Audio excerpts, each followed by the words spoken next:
Assalamu alaikum dear students.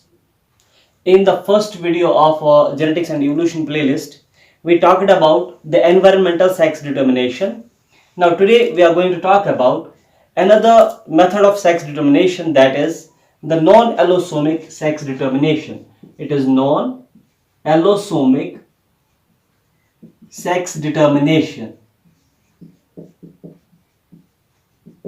Till now, how the sex was determined, it was non-genetic, it was depending on environment. Now it will depend on the genetic makeup. So based on this genetic makeup, there were two types as we discussed yesterday. One was allosomic sex determination, in which there was a separate sex chromosome, and then another was the non-allosomic one. First we will talk about the non-allosomic sex determination, and once we are done with it, we will talk about the allosomic sex determination, where there are separate sex chromosomes.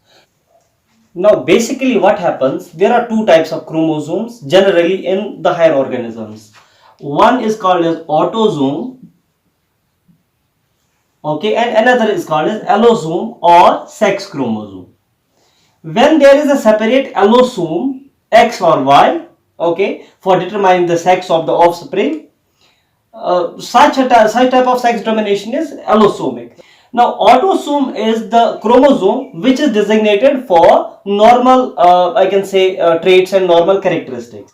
Therefore, what happens in the non-allosomic sex determination? Fertility factors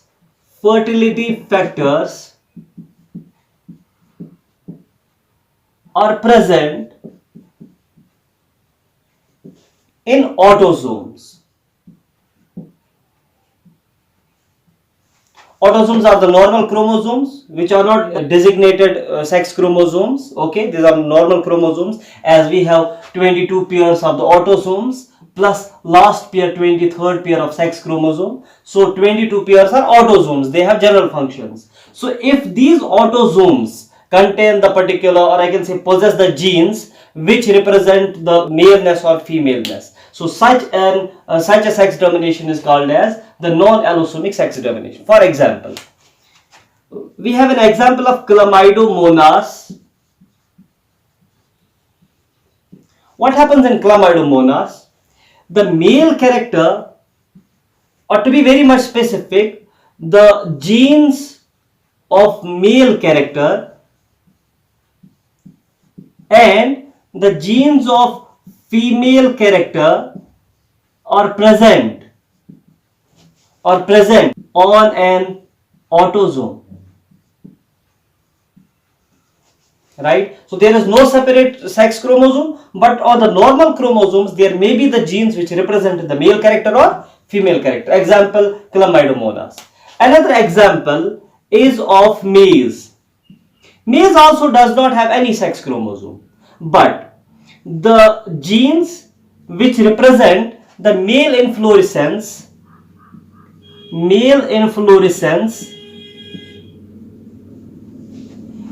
female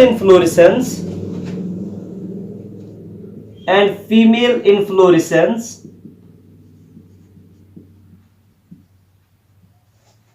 the genes which represent the male inflorescence and female inflorescence of a cob, or in a cob, these genes are present on normal chromosomes, are present on autosomes, right? So autosomes have the genes which which represent the particular male character or female character. Similarly in the chlamydomonas and in the maize. So this is the non-allosomic sex determination. Now we will move to the very important, as per examination point of view is concerned, the important method of the sex determination, that is allosomic sex determination. So what's that? Let's talk about it. Allosomic sex determination. Allosomic sex determination.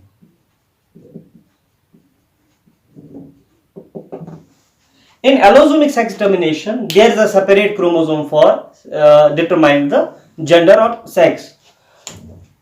Now further it's divided into two categories. So number one, it is male heterogamity, heterogamity, and another is female heterogamity, female heterogamity. Okay, what do we mean by that? In this very particular method, male is whether the offspring will be male or female, it depends on the male gamete. And in this very particular condition, simply pretty much easy to understand, whether the offspring will be male or female depends on the female gamete. So on that basis, we divide the allosomic sex termination into two categories. Fine. Now male heterogamety is further of two types. One is XX and XY, and another is XX and XO, right? So XX, XY type of sex domination, and XX and XO, we will talk about them, okay?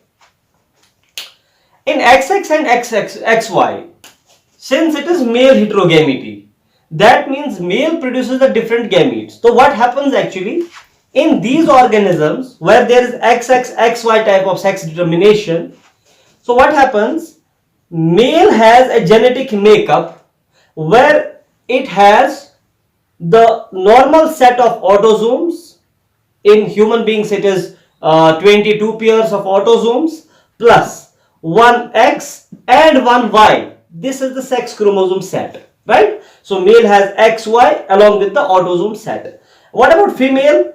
Female has the normal autosome set. As I already told you, in human male or in human female, both cases the autosome set is of 22 pairs of the chromosomes plus X and X. Now you may find here in males there is the particular autosome plus X and Y. So there are two different types of sex chromosomes, and in females one single type of sex chromosome X and X is there. Okay. Now when the gametes will be formed, males will form the gametes of two types. Okay. As the gametes are haploid, they will have one half copy of the autosome, that means A, plus they will have either X or Y, not both, because haploid. So there will be X. Now the second condition is there will be an autosome set plus there will be a Y. Autosome plus X, okay, composition of 50% of the gametes, and autosome plus Y, 50% gametes are having this composition, right? Fine. Now what about females? Females form the gametes of single type, okay, autosome plus X chromosome, autosome plus X chromosome. So single type of the particular gametes are formed by the females. Okay. Now let me explain it in a bit detail. We will put this aside. Okay. Now what happened? Male was heterogametic, as we already discussed. Heterogametic means it has two types of sex chromosomes, and female is homogametic, having a single type of sex chromosomes. So when the gametes are formed, forget this autosome set, we will talk about the sex chromosomes only now. Now if we form the Punnett square, what happens here? Okay, there were two types of gametes in male, X and Y. Okay, the sperms having X and sperms having Y chromosome, sex chromosome. So this is what you call as male. Now female gametes are the eggs with X and eggs with X, because there is a single type of the eggs present. Okay, all the eggs are having the X chromosome, no Y. Now if this X is fertilized with this X, or I can say if the egg having the X chromosome is fertilized with the sperm with X chromosome, the offspring will be XX. So what is it? It's actually female, right? And if this gamete, if this egg is fertilized by a sperm with Y, so the composition will be XY, this will be a male, right? Similarly, XX, it will be female, and XY, it will be male. So 50% chances of male, 50% chances of female. That's not a question, but the question is on which gamete does it depend whether the offspring will be male or female? Very good. It is the male gamete on which it depends. So it is male heterogamety. Another important thing I must tell you, there are two types of gametes formed in males. One is with eggs. If the eggs fertilizes the egg, if this gamete fertilizes the egg, the offspring will be female. So that's it. That's why it's called as gymnosperm. So the sperms with this composition is called as gymnosperm, and the sperms with this composition, which will form the male offspring, it's called as androsperm. So to sum up, we can say males produce two types of sperms in case of the particular male heterogamety condition. One is gymnosperm, which will give rise to the female offspring, and another is androsperm, which give rise to the male offspring. So this is one type of the male heterogamety, and the examples of such type of male heterogamety where there is XX and XY. So it is human beings, and Drosophila melanogaster, which is a fruit fly, and we call it in science Drosophila melanogaster.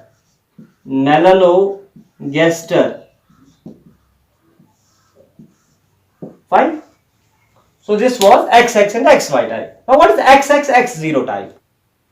In male heterogamety type XX and XO, there are two conditions. First, the male is heterogametic. We will talk about the heterogamete XO. So in males, there is an autosome set, double set diploid, plus there is an X chromosome and no X chromosome. That's O. That means there is only one sex chromosome and an autosome set. To make it more clear, let me tell you the actual count of the particular chromosomes. Let's take an example of grasshopper. In grasshopper, there are 12 pairs of chromosomes. Right? That means total chromosomes are 24. But in case of male, there are not 24 chromosomes, there are 23 chromosomes, where 11 pairs are the particular autosomes. Okay, that means 22 plus 1 X chromosome. That means there are 23 chromosomes in total. 22 autosomes plus 1 X chromosome. So this is the condition. It is not just X is a chromosome and O is another chromosome. Okay. So now for example, in females, what happens in them? Similarly, as in case of humans and Drosophila, here also females are having autosome set of the chromosomes plus an X pair. That means a pair of X. So now what happens in such type of the particular sex determination? There are two types of gametes produced by the males. Males produce the gametes of two types like, let me draw it here. Males produce the gametes like 50% of the gametes will have an X chromosome in it and 50% of the gametes will have no X chromosome in it. So with X, 50% of the gametes, 50% of sperms, and without X, 50% of the gametes. And in females, the gametes are they are homogametic. That means all the eggs are having the X chromosomes. Okay, all the eggs are having X chromosomes. Now let's make another Punnett square. Right? So male gametes from this side, male were having two types of gametes, the sperms with X and the sperms without X. Here in case of females, single type of gametes, female gamete, that means egg with an X and egg with an X. Fine. So two types of gametes in case of male, with X 50%, without X 50%. So if an egg is fertilized by, if an egg with X, okay, is fertilized with a sperm having X, so the composition will be XX. So offspring will be female. And if this X is fertilized with a sperm without X, then what happens? The offspring will be XO, that means the male. Right? Similarly, XX female, XO male. So both XXXY and XXX0 are male heterogametic. And I have already told you the example, grasshopper is an example in which there is a particular male heterogamity. When male is having 23 chromosomes, that means 11 pairs of the particular autosomes and 1 X, and female is having 24 chromosomes, that means 11 pairs of autosomes plus 2 sex chromosomes, 2X, right? So such type of the particular male heterogamety is called as XX and XO. Now what is female heterogamety? Let's talk about it in detail. Now female heterogamety means in this type of sex domination, the females produce different types of gametes, two types of gametes, okay?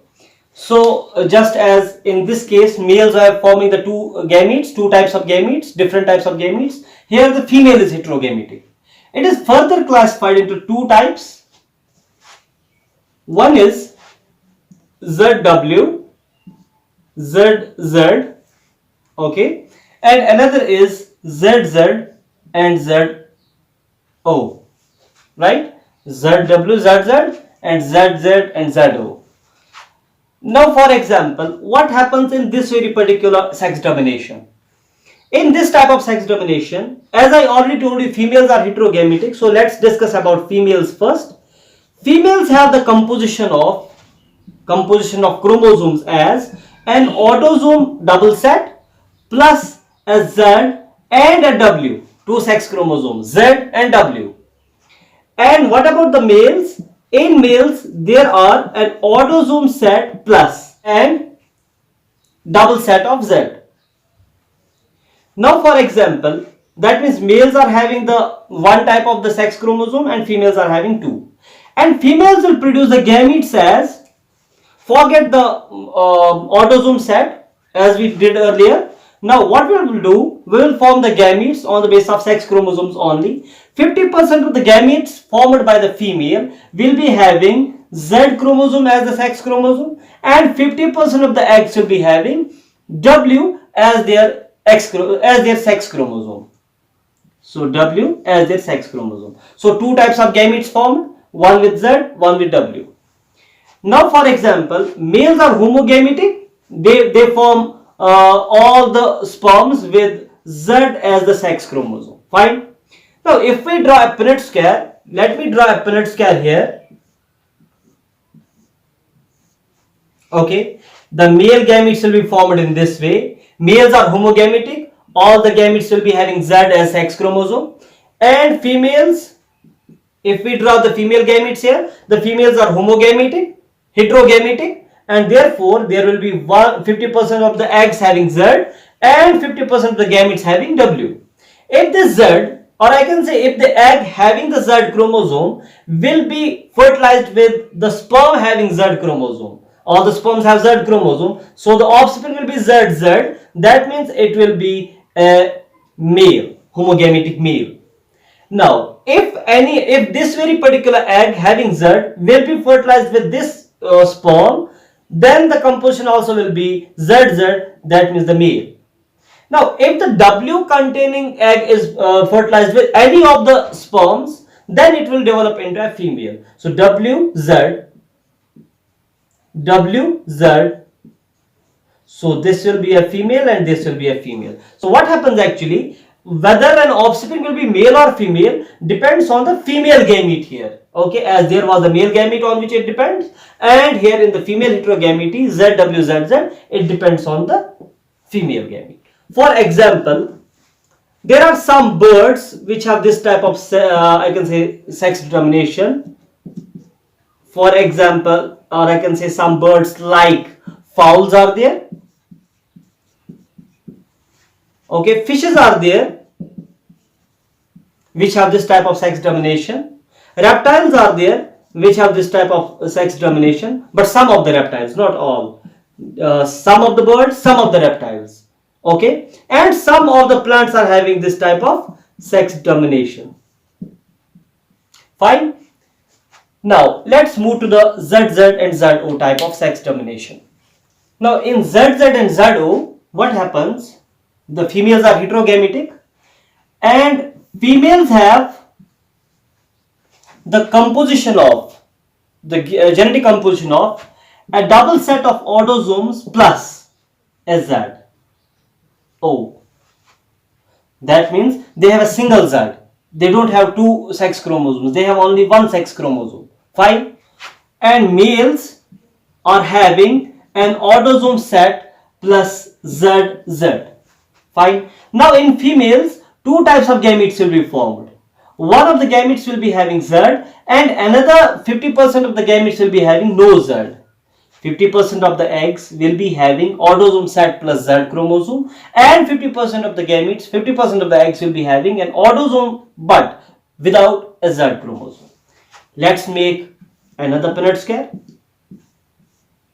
Find out what will happen.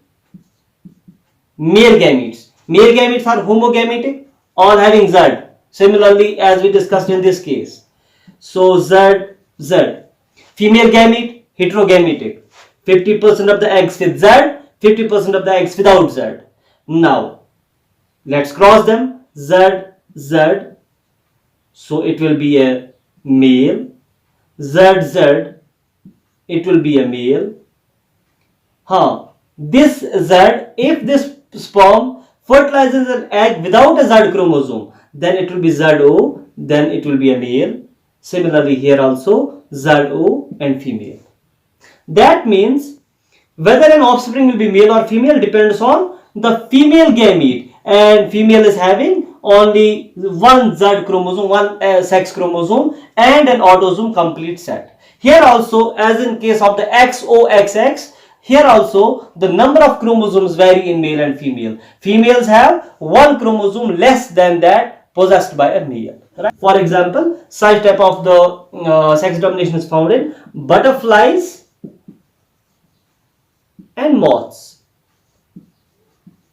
So what have we discussed so far? We have discussed in chromosomal sex domination, we have discussed four types. One is XXXY. It's found in the humans, human beings, and fruit flies. Fruit flies. Number one. Number two, we discussed XX and XO type. This type of sex termination was found in grasshoppers. Grasshoppers. Right? This type of sex termination is also found in the roundworms. Roundworms also have the XOXX, right? And this type of the particular sex termination is also found in cockroach. Cockroach. Fine. So insects generally have this type of sex domination. Number three is ZZW and ZZ, which we discussed just now. So it was found in birds, and then we discussed ZZ and ZO. It was found in butterflies. Butterflies and moths. So this is all what we discussed so far in the allosomic sex domination. Now we will find the role of the ratio of sex chromosome over autosome also, and we will also discuss about haplodiploidy in our next video inshallah. Till then, stay blessed. Thank you.